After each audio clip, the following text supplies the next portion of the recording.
Right, so I am joined by none other than Bradley Skeete and Rob Vincent. How you doing, guys? How you doing, mate? You're right.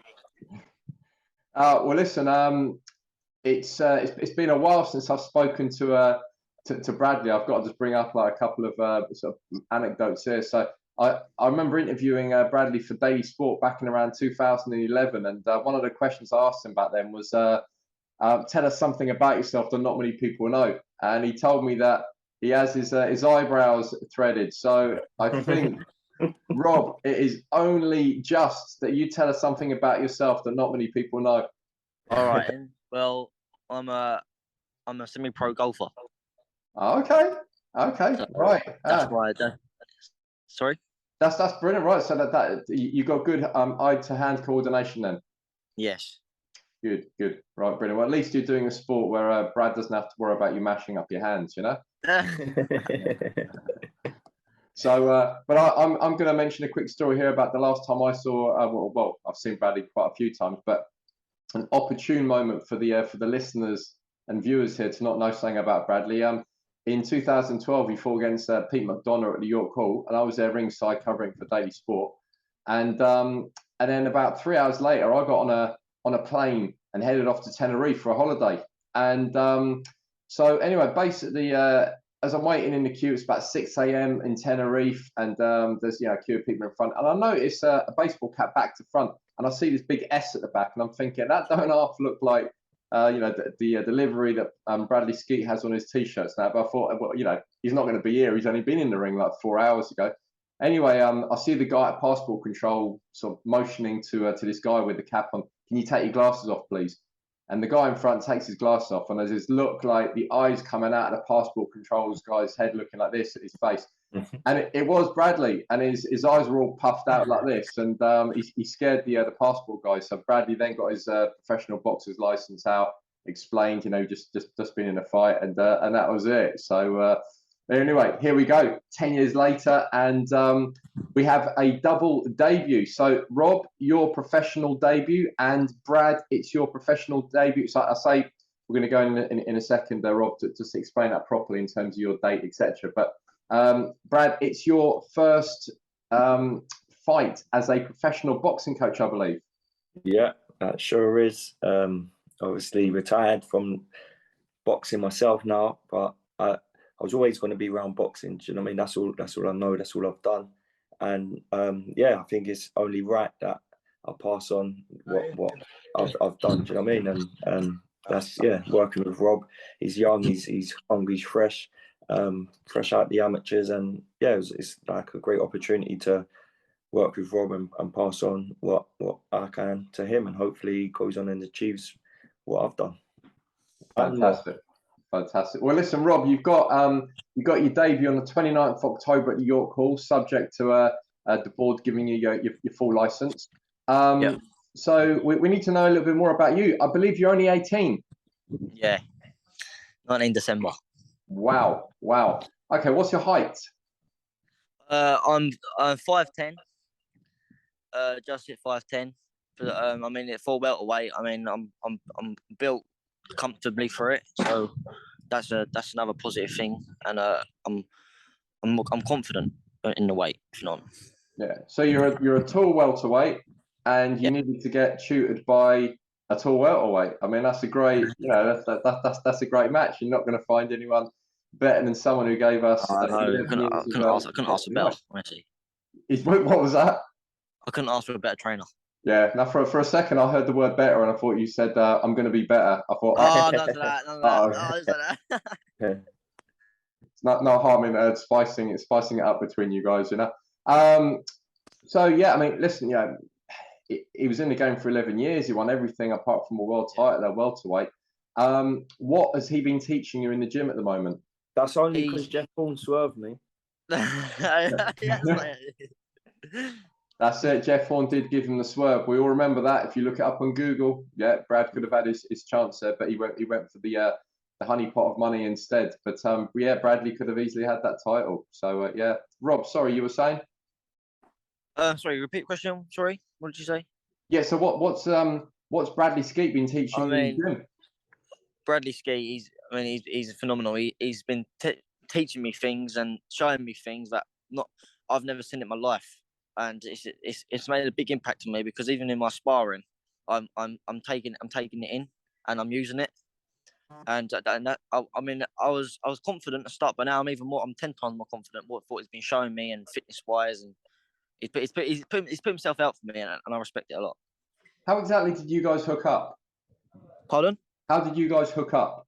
I mean, I was in my amateur club as normal. I mean, it got to a point where it's hard to find me fights. Sparring wasn't coming in enough, and just before I was about to leave the club, my trainer said, "I've got someone professional to teach you, and it's Bradley Skeete." And my feet lifted off the ground. It was like there's like something coming out of nowhere. And I thought, "Oh mate, it's Brandon, so I'm gonna give him one more chance." I said, and then if Bradley was training me, I had two fights since. Right, Bradley training me, I won both of them, and even in them 2 fights, I feel like I've improved a lot more. Do you know what I mean? Brilliant. Tell us a bit about your amateur career. I've had 30 plus fights. I mean, looking about 35, 36 fights. I've won multiple national championships. I mean, I've won 3.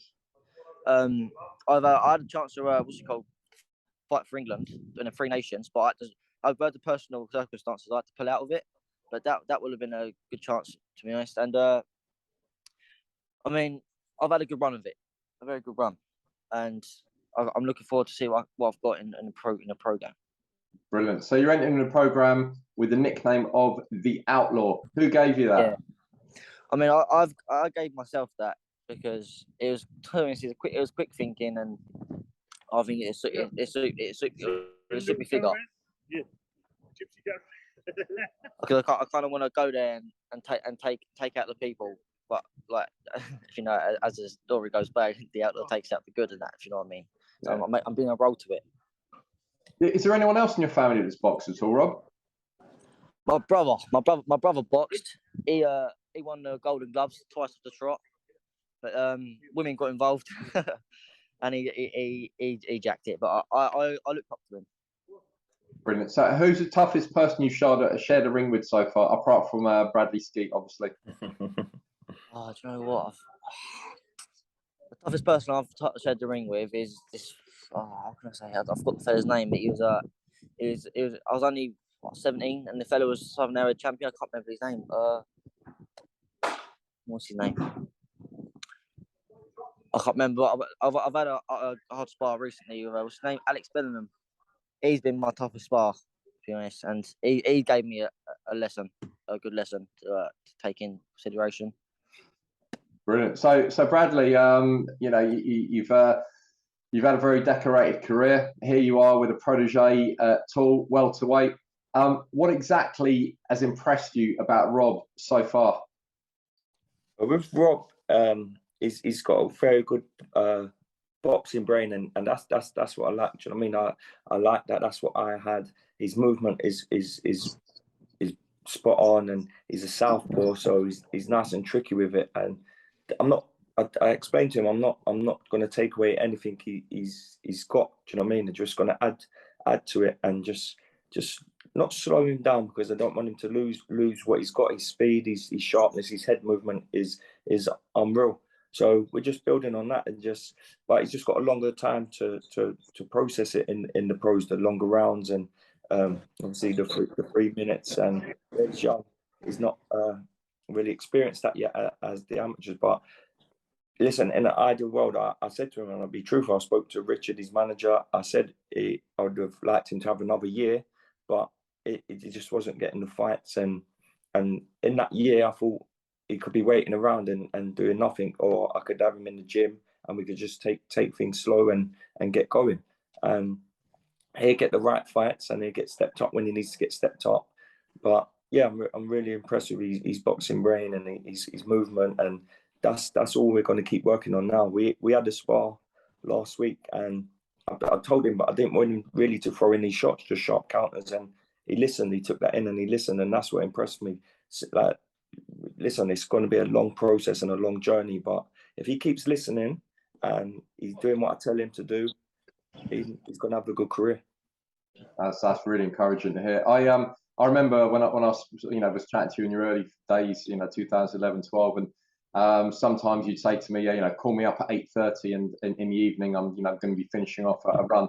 And then I'd get a phone call at like 9:15. You're like, oh, I'm really sorry, I turned it from a 4-mile run into a 10-miler or something. You were a machine when it came to your training. What is Rob's work ethic like in the gym? Good. He's always there. He's there on time. He's there when I tell him to be there. And I've been around. I've been boxing all my life. I've been around Sid Khan from Earlsfield, who's produced multiple champions. I've been with Al Smith and Eddie Lamb at the iBox gym. And obviously, the back end of my career, I was in Ingle Gym with Dom Ingle up in Sheffield. So I've been around very highly respected people, and I've took it all in. So my whole career, I've been around them respected people and good, very, very good trainers. And I'm just passing on what I've learned and been taught by them. And like I say, I'll be giving all that knowledge on to Rob. And in the gym, like, it's not all. It's you listen. You got to put that hard work in. But I've explained to Rob, every day is not a hard day. So the rest is important too, and just little bits that we do drills here and there. And he probably thinks he's not training hard. He probably comes out the gym and thinks, "Oh, I've not really done nothing there." But it's all benefiting him in this. And I wouldn't give him nothing I haven't done. And that's what I keep explaining to him. And like I say, as long as he listens and keeps doing what he's doing, he'll have a very successful career, and I'm looking forward to it. Outstanding, Rob. As you enter the pro game, what would you say your biggest assets are that you're going to bring to the ring? Do you mean by fighting us, or like? No, I'm talking about you as a boxer. I mean, I want obviously any boxer. If I want to be a world champion, obviously, and I mean, I've got with a trainer who's not even an inch closer to it. So I mean, he knows what he's talking about, he knows what he's doing, and that. So of course, I want to be world champion. It's common sense. I mean, if someone's getting a ring and just want to be a Southern area champion, I mean, they ain't going far, are they? So I want to try and push myself to the best of my ability and try and see what I can do in my life. I want to be the first professional boxer out of my whole family and whatever to get somewhere. Show a good example for the young generation as well. Super. Well, I've got one last question, which I'm going to fire to the both of you, and I want Rob to answer first. If you could spar 3 rounds with any past boxing legend, who would it be? Oh, mate, it's just, to be honest, it would be Manny Pacquiao. Nice and easy one then, yeah. Brad, you had the opportunity there to have a little bit to think about it. Who would your 3 rounds be with? Floyd Mayweather, and I'd ask him to pay me a good bit of money. Rob, that's your first lesson right there. Pick the name, but ask for the money with it as well. Oh, he got himself hustled. I haven't done anything yet. You see, there's always a little bit of hustle to be made there as well. But listen, both Bradley Skeete, Rob Vincent, I wish you the very best for the debut in October. I'll be following your journey, and maybe we can catch up again after the fight, and you can tell us how it all went. Thank you very much. Thank you for your time. Great stuff. Take care, guys. Bye-bye. Man. Cheers, mate. Speak soon, mate. See you later, mate.